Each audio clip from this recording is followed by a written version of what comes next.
वन्दे मातरम्। गङ्गिदुर्गा दशप्रहरणधारिणी अमलकमलदलविहारिणी वाणी विद्यादायिनी नमामि कमलां कमलाम् अतुलां सुजलां सुफलां मातरम्। वन्दे मातरम्।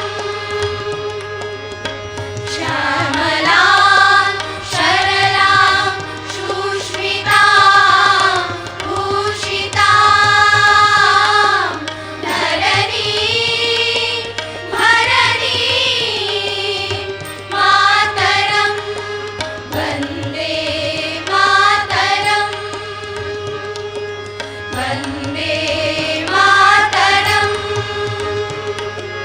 वन्दे मातरम्।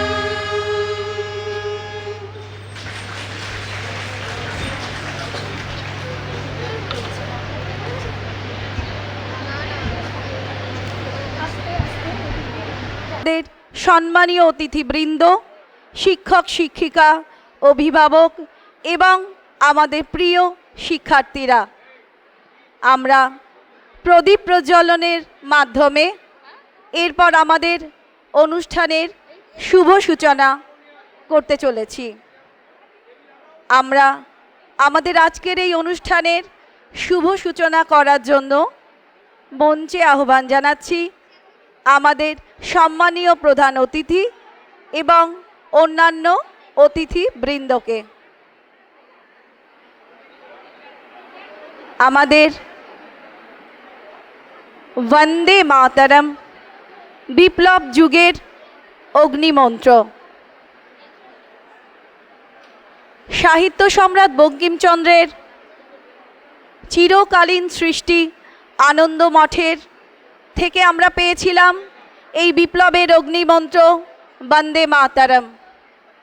আমরা আজ তার সার্ধ শতবর্ষ পূর্ণ করছি, আর এরপরে আমাদের প্রদীপ প্রজ্বলনের মাধ্যমে আমাদের অনুষ্ঠানের শুভ সূচনা করবেন আমাদের সম্মানীয় অতিথিবর্গ।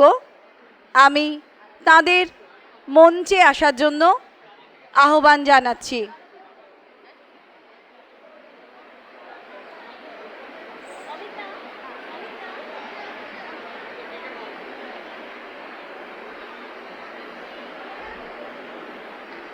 আমাদের সম্মানীয় অতিথিবৃন্দ,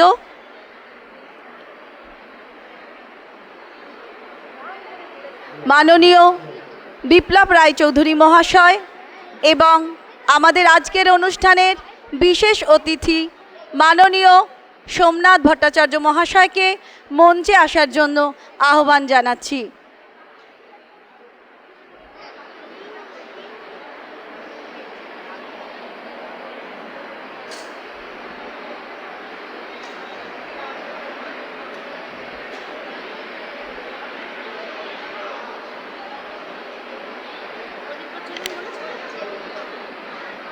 আমাদের আজকের এই অনুষ্ঠানের শুভ সূচনা করার জন্য আমি মঞ্চে আহ্বান জানাচ্ছি আমাদের সম্মানীয় প্রধান অতিথি মাননীয় ডক্টর সোমনাথ ভট্টাচার্য মহাশয় এবং আমাদের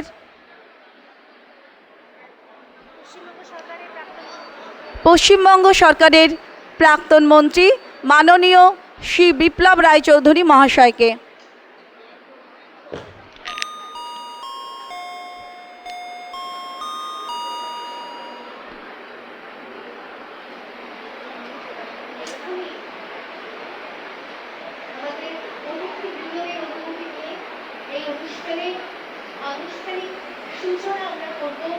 করে থাকি, আজও তার ব্যতিক্রম হয়নি। আজ 2026 19শে জুলাই রবিবার আমরা আনুষ্ঠানিক সূচনা করছি মঙ্গল দ্বীপের আলোয়, দীপ্ত শিখার উজ্জ্বলতায়। ছড়িয়ে পড়ুক মানবতার কল্যাণ, শিক্ষার বিস্তার। সবাইকে করতালির মাধ্যমে একটু শুভেচ্ছা জানাতে অনুরোধ করব। আজকের অনুষ্ঠানের আনুষ্ঠানিক সূচনা এই মঙ্গল আলোর সূচনায়।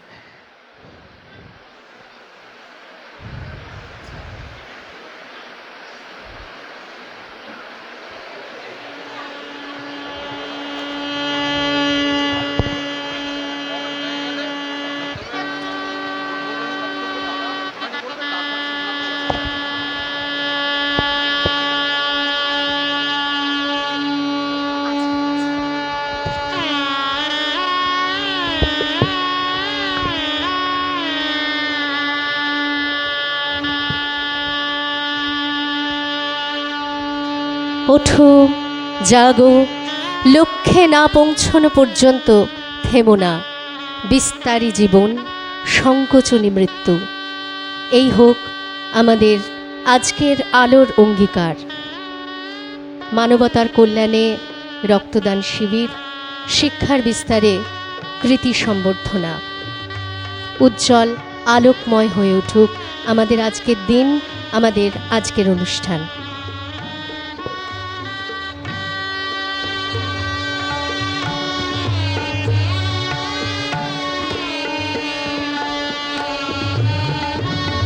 সুবাসিত ফুলের তোড়ায় বরণ করে নেব আমাদের আজকের অতিথিবৃন্দদের। স্বেচ্ছাসেবকদের অনুরোধ করছি যে ফুলের মতো দুই শিশুর হাত দিয়েই এই সুবাসিত ফুলের তোড়া উপহার আমাদের তরফ থেকে আমাদের অতিথিদের জন্য। Play by USB drive, FM mode. প্রথমে ফুলের তোড়া দিয়ে আমরা অভ্যর্থনা জানাচ্ছি আমাদের মাননীয় শ্রী বিপ্লব রায়চৌধুরী মহাশয়কে, পশ্চিমবঙ্গ সরকারের প্রাক্তন মন্ত্রী।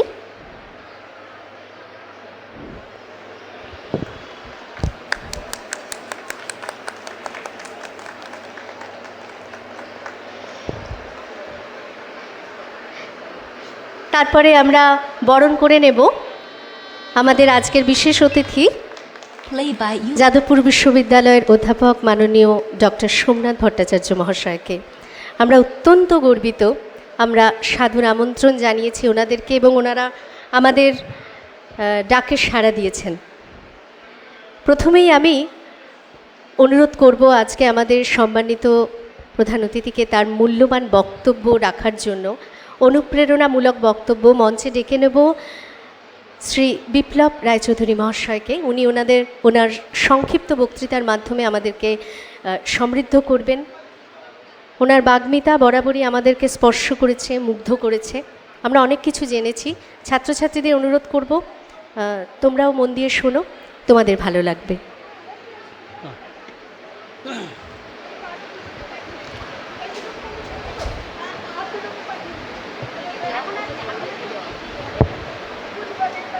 মঞ্চে উপবিষ্ট আমাদের নতুন বন্ধু অধ্যাপক সোমনাথ ভট্টাচার্য, তার সঙ্গে এসছেন তার পিতা সম্মানীয় দিলীপ ভট্টাচার্য, আমাদের বিভিন্ন স্কুলের শিক্ষক শিক্ষিকাগণেরা, স্নেহের ছাত্রছাত্রীরা, আমন্ত্রিত অভিভাবক অভিভাবিকা যারা এসছেন তাদের সবাইকে নমস্কার জানাচ্ছি আজকের এই সুন্দর অনুষ্ঠানে। আমরা গত বেশ কয়েক বছর ধরেই আমাদের এই এলাকায় আমাদের ব্লকের যে 28টা স্কুল আছে সেই স্কুলে যারা কৃতি ছাত্রছাত্রী তাদের সম্বর্ধনা দিই। এটা মনে রেখে সম্বর্ধনা দিই যে ওদের সাফল্য আরেকটু উদ্দীপিত হোক, ওরা আরেকটু জানুক যে আমাদের সাফল্য সবাই নজর করেছে, আমাদের আশীর্বাদ করেছে, ভালোবেসেছে, আমাদের এগিয়ে যেতে সাহায্য করছে। এবং সেটা মনে রেখে ওরা যদি আরও একটু ভালো করে জীবনে চলার পথে, তাহলে আমরা খুশি হব। আসলে জীবনের চলার পথটা খুব কঠিন পথ। এই কঠিন পথে এগোতে হবে না এগুলো আমরা পেছনে পড়ে থাকবো, এটা যেন সবাই মনে রাখে। এবং যত দিন যাচ্ছে তত আধুনিক সভ্যতার যে হাতছানিতে আমি উদ্বিগ্ন, আমি চিন্তিত। এই উদ্বিগ্ন এবং চিন্তিত হয়েই আমরা সবাইকে বলি যে তোমরা এই নতুন নতুন জিনিসের দিকে হাতছানি দেখে ছুটে চলে যেও না। নিজেরা মনে রেখো, জীবন দীর্ঘস্থায়ী নয়। জীবন 40-50 বছরের জীবন। একটা ছেলে যখন জন্মায় তখন তার থেকে 20 বছর পর্যন্ত তার জানতে, বুঝতে, শিখতে সময় চলে যায়। 20 পর থেকে যে জীবনটা শুরু হয় সেই জীবনটা 40 বছরের।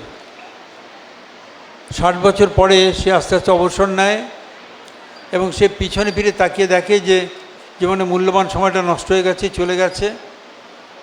অনেকের আফসোস হয়, তখন বলবার কেউ ছিল না, ঠিকমতো পথ দেখানোর কেউ ছিল না, তাহলে জীবনটাকে যতভাবে নষ্ট করেছি তার চেয়ে আর একটু ভালোভাবে কাজে লাগাতে পারতাম। এই যে মানসিকতা, এই মানসিকতার জন্যই আমাদের মনে হয়েছে যে আমাদের এমন কিছু মানুষ দরকার যাদের কাছ থেকে পরামর্শ নেব, আর কিভাবে চললে, আর কিভাবে কাজ করলে আরেকটু ভালোভাবে বাঁচা যায়, জীবনটাকে একটু কাজে লাগানো যায়, আর একটু সুন্দরভাবে ব্যবহার করে মোটামুটি একটা স্বস্তি বিধান করে আমরা জীবনটাকে শেষ করতে পারি। সেই জন্য আজকে আমরা উদ্যোগী হয়েছি।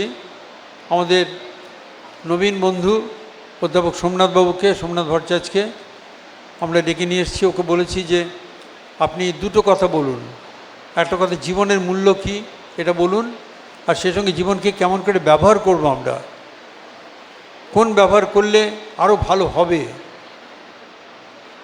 আমাকে অনেক ছেলে বলেছে, অনেক পরিণত বয়স্ক ছেলে মানুষ বলেছে যে আমরা ভালো স্কুলে পড়েছি, কিন্তু ভালো স্কুলে পড়াটাই কি জীবনের শেষ কথা? ভালো স্কুলে পড়লে কি ভালো হওয়া যায়? এ কথার উত্তর খুব কঠিন। ভালো স্কুলে পড়লেই ভালো হওয়া যায় না। ভালো স্কুলে পড়েছেন, খুব ভালো রেজাল্ট করেছেন, পরে টাকা পয়সা লুট করেছেন, এরকম অনেক অভিজ্ঞতা আমাদের আছে। আমাদের একটা বয়স হয়েছে, আমরা দেখছি। কিন্তু আবার কিছু কিছু ভালো ছেলে আছে, তাদের দেখে ঈর্ষা হয়, হিংসা হয়। রেলের এক অফিসারের সঙ্গে আলাপ হয়েছিল অনেক দিন আগে। তার সঙ্গে কথা বলতে বলতে জানলাম যে তিনি বলছেন যে নানা জায়গাতে নানা ধরনের দুর্বৃত্তায়ন আছে, দুর্বৃত্তায়ন থাকবেই সমাজে, কিন্তু আমি যে কাজ করেছি সে কাজে সবাই জেনেছে যে এখানে কোনো কিছু করলে ছাড় পাওয়া যাবে না। সেই জন্য তারা সতর্কভাবে আমার সঙ্গে এসেছেন, কথা বলেছেন, কাজ করেছেন, সন্তুষ্ট হয়েছেন, চলে গেছেন। তারও নামে কোনো দুর্নাম নেই, আমার নামেও কোনো দুর্নাম নেই। এ কথা শুনে গভীর আনন্দ হয়েছে, গভীর উপলব্ধি হয়েছে। বিবেকানন্দ বলছেন শিক্ষার মূল উদ্দেশ্য কী? শিক্ষার মূল উদ্দেশ্য হচ্ছে education is the manifestation of the perfection. আমার জীবনের যে সবচেয়ে ভালো দিক আছে, সবচেয়ে সুন্দর দিক আছে, সেটার প্রকাশটা আরও ভালো করে করব, এটি হচ্ছে শিক্ষা। শিক্ষা মানে বই মুখস্থ করলাম, ভালো করলাম, 93%, 94%, 95% নম্বর পেলাম। এখন তো 95 নয়, এখন আমি ভয় পাই আজকাল ছেলে মেয়েদের নম্বর দেখে। অধিকাংশ বেশ কিছু ছেলে তারা 99% নম্বর পাচ্ছে, 99% নম্বর পাচ্ছে। আমি শুনে উদ্বিগ্ন হচ্ছি। 99% নম্বর পাচ্ছে, কীভাবে পড়ছে তারা, কীভাবে এগোচ্ছে তারা? কিন্তু পরে মনে হয়েছে এটাই শেষ কথা নয়। শেষ কথা হচ্ছে যে আমি নিজেকে কেমন করে এই পৃথিবীর বুকে মেলে ধরব, কী করে আমি প্রকাশ করব নিজেকে। অসংখ্য মানুষ আছে যারা প্রকাশের ভঙ্গিটা জানেন না, কোন পথে গেলে আরও ভালোভাবে প্রকাশ করা যাবে এটা জানেন না। তাদের জন্য অপেক্ষা করছি আমরা, এবং তাদেরকে সে পথে এগিয়ে দেওয়ার জন্য আমাদের চেষ্টা। আমাকে অনেক বাবা মা বলেন, জানেন তো আমি বড় কষ্টে আছি, কিন্তু আমার ছেলেটা পড়াশোনা খুব ভালো। কেন কষ্টে আছেন মানেই তো ছেলে ভালো হবে? হবেই তো, কষ্টে আছেন বলে তো ছেলে ভালো হবে। বিবেকানন্দের বাবা ওকালতি করতেন, দুম করে চলে গেলেন তিনি, ফলে সংসার বিরাট কষ্টে পড়ল, বিরাট কষ্টে পড়ল। এত কষ্ট যে বলা যায় না। বিবেকানন্দের মা তাকে বলছেন যে তুই বিএ পাস করেছিস, আমার আনন্দ হয়েছিল, কিন্তু এখন তো দুঃখ হয়।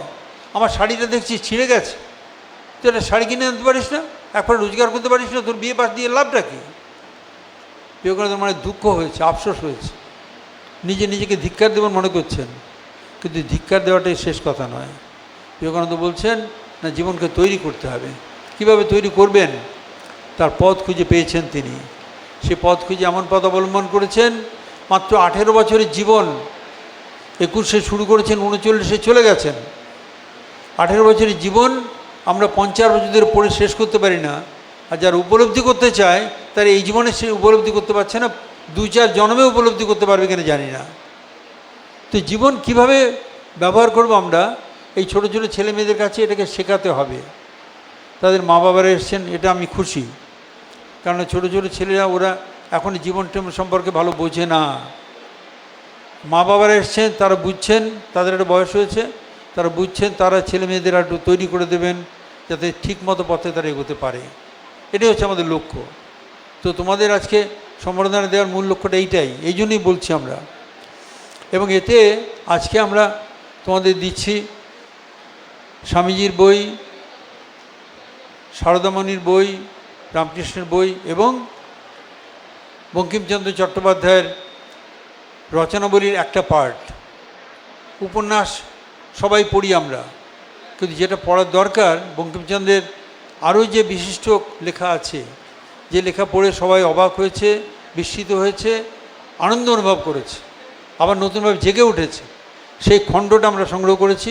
সেই খণ্ডটা দিচ্ছি সবাইকেই, এবং সবাইকে অনুরোধ করব, এই খণ্ডের মধ্যে বহু বিচিত্র জিনিস আছে, জীবন কেমন করে ব্যবহার করা হয় ইত্যাদি ইত্যাদি নিয়ে বহু বিচিত্র জিনিস আছে। এগুলো পড়বে তোমরা পড়বে, তোমার মা বাবারা পড়বে, তোমাদের বন্ধুবান্ধবরা পড়বে। আমরা সবাইকে সম্বর্ধনা দিচ্ছি না, একটা নির্দিষ্ট মাপকাঠির মধ্যে যারা এসছে তাদের সম্বর্ধনা দিচ্ছি, কিন্তু চাইছিলাম যে সবাইকে যদি সম্বর্ধনা দেওয়া যায় তাহলে সবাই পড়বার সুযোগ পাবে, সবাই এগোবার সুযোগ পাবে। সে কাজটা করতে পারিনি, তাই জন্য আমরা দুঃখিত। কিন্তু চাইবো যে এই বইগুলো নিয়ে তোমরা পড়বে, জানবে, বুঝবে এবং নিজেরা নিজেদের জীবনকে আলোকিত করবে আরও ভালো করে। আলোকিত মানে কি? আলোকিত মানে অন্ধকার থেকে দূর হয়ে আরও বেশি করে নিজেকে প্রকাশ করা। প্রকাশ করবে তোমরা নিজেকে, আরও সুন্দর করে প্রকাশ করবে। এটির জন্যই আজকের এই সুন্দর অনুষ্ঠান। আমরা আমাদের বন্ধুকে পেয়েছি, সোমনাথবাবুকে, উনি তোমাদের বলবেন। এবং আমি চাইব যে তোমরা যারা এসছো সবাই, আজকের এই মিটিংটা শুধু মিটিং নয়, এটা জীবনের একটা দিক, পর্যবেক্ষণ। এই পর্যবেক্ষণ করে নিজেদের জীবনকে তৈরি করবে, বাড়িতে ফিরে গিয়ে বাবা মায়ের সঙ্গে আলোচনা করবে, এর থেকে আর কি শিখলাম, আর কি শেখবার আছে, আর কীভাবে আমরা এগোতে পারি। সবাই সে পথে এগো, নিজের জীবনকে তৈরি করো, নিজেরা জীবনের কঠিন সংগ্রামে উত্তীর্ণ হও, এই প্রার্থনা রইল তোমাদের সকলের কাছে। সবাইকে নমস্কার এবং ধন্যবাদ জানাচ্ছি।